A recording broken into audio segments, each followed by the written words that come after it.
June 1992.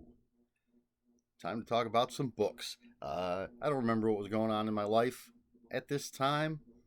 I was still a mason tender, I believe, just doing hard work and reading some books. So let's just jump into it. First book in June 1992 was Zen and the Art of Motorcycle Maintenance by Robert M. Persig. Believe I had read this before. I could go back and look through the list, but I know I've read it multiple times. Great book about a father and son on a cross country motorcycle trip, and life and philosophy and values and fixing your motorcycle. I don't know if it would be considered a memoir, exactly what it is, but great book, especially if you're interested in philosophy and things. Next up, we have Doc Savage, White Eyes by Kenneth Robson. And in this one, people are being found dead, their eyes completely white. And apparently, the United States has dropped the gold standard and made it illegal for private citizens to own gold. Of course, Doc Savage's money comes from gold. So this is a problem for Mr. Savage. And bad guys try to take advantage of this. And, it's pulpy adventure. Then we have Murder on the Isle by Ed Gorman. This is about a movie review show called Peeps, and the two hosts are Dunphy and Tobin. They'll punch each other apparently during reviews during their show. They'll get into fights. And Dunphy ends up murdered. Tobin is the prime suspect, so he has to figure out what really happened. Kind of thing I like. I like these mysteries. Ed Gorman, great writer, and as a fan of movies and movie reviews, and Siskel and Ebert type of stuff, this was a fun book to read. Then we have The Dark City by Max Allan Collins. This is the first of his Eliot Ness books. So it's historical fiction, and after Eliot Ness and the Untouchables put Al Capone away, or maybe helped, the IRS really put him away, Eliot Ness moved to Cleveland to become safety director. So that's where this book starts, and apparently Cleveland had a really corrupt police force back in the day, so Eliot Ness has taken on bad cops. Great stuff.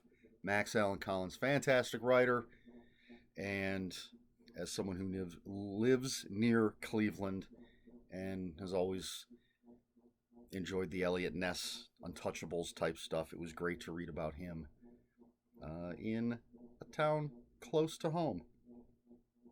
Then we have, here we go, The Further Adventures of Batman, Volume 2, featuring the Penguin. It's an anthology. It's edited by Martin H. Greenberg. Anthology of stories featuring the Penguin, with authors like Max Allan Collins, Greg Cox, Nancy A. Collins, Will Murray. We're going to get to him again. William F. Nolan, Steve Raznick-Tem, just to name a few. Great stuff. This came out. This and Further Adventures Volume 3 with Catwoman. Came out because, of course, the second Tim Burton Batman movie came out that featured the Penguin and Catwoman. So they wanted to jump on that, get these stories out. A lot of fun. Always love reading comic book prose stuff. Then we have another one that I happen to have. The Frightened Fish. And this says by Kenneth Robson, however you say that name. But this is actually the first, well, it says the rare. It's a collaboration between Lester Dent, the actual writer, I think, of the majority of Doc Savage pulps, and Will Murray, who has written a whole bunch of Doc Savage. He's written under a bunch of pen names or other authors' names, kind of a huge ghost writer, for the lack of a better term. I have a ton of Doc Savage that Will Murray has written. But this was Originally published in 92, I want to say. This is not the copy that I read. So it was an unfinished manuscript by Lester Dent, and Will Murray fleshed it out. So Doc Savage and his crew investigating a mysterious stuff going on, and realize that an old foe, an evil genius who was believed to be dead, is still alive, possibly still alive, and wants to create another Holocaust. This is later in Doc Savage's life. He and his crew have changed. Their personalities are a little different. The adventures are a little different. And this one is from, who is the publisher on this? Altus. But they've got a whole series of, well, newer at this point, because they've been out for a little while, Doc Savage Adventures. And they reprinted this one. This is one of the first ones they put out, I think. But good Doc Savage stuff. I've read tons of stuff that Will Murray has written. Only a few actually under his own name. Next up, we have Dick Tracy Meets His Match by Max Allan Collins.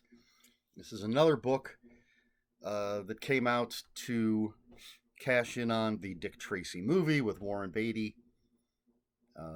When that movie came out, a few, not a whole bunch, but a few Dick Tracy original stuff came out. This is one of them. Dick Tracy is going to marry Tess Trueheart on live TV, but a sniper tries to kill him, so he has to postpone the wedding and try to figure out who's after him. Again, Max Allan Collins, always a great author. I really dig his Dick Tracy stuff, and he took over actually writing the Dick Tracy comic strip from Chester Gould. So he's not a flash in the pan when it comes to Dick Tracy stuff. He's earned the right to write these novels. Unfortunately, I don't have these at the moment. There was a short story collection of Dick Tracy stuff. I have that. And then finally, The Piece de Resistance, a book I'm very happy to have, and it's in such good condition too. Batman, Captured by the Engines by Joe R. Lansdale. A Joe Lansdale Batman novel, where, if I remember correctly, and I really need to reread this one, you have shape-shifting cars who are part of a revenge plot. So I believe it's Native American mythology. Again, it's been obviously a long time since I've read this. 30 years. So I believe it's a Native American revenge plot. And so you have these shape-shifting skinwalkers, but they're cars. I don't know. Who, of course, come to Gotham, and Batman has to deal with it. Just great comic book pulpy goodness in the Joe Lansdale style. Yes. I might move this up on my TBR and read it very soon. Reread it very soon. But that's it. That is all that I read in June of 1992. Love that cover. Love that author. I don't have a question. It's early Sunday morning. I was busy on Saturday when I would normally record these. So I'm half asleep. Maybe only a quarter asleep. But I'm not going to bother to think of a question for this video. But if you have any comments, questions, or corrections, you can put them in the comments below. Comments are open for spoilers. Just post a spoiler warning. Try to be polite here on my channel. Please like, share, and subscribe. If you care to follow me on other social media, my Twitter is @Ronin5757. My Instagram, where I post pictures of books, comic books, board games, and fuzzy animals, is Eric Smith 5757. That's Eric with a K, ERIKSMITH 5757. That is all I have for you this week. So until next week, read more books.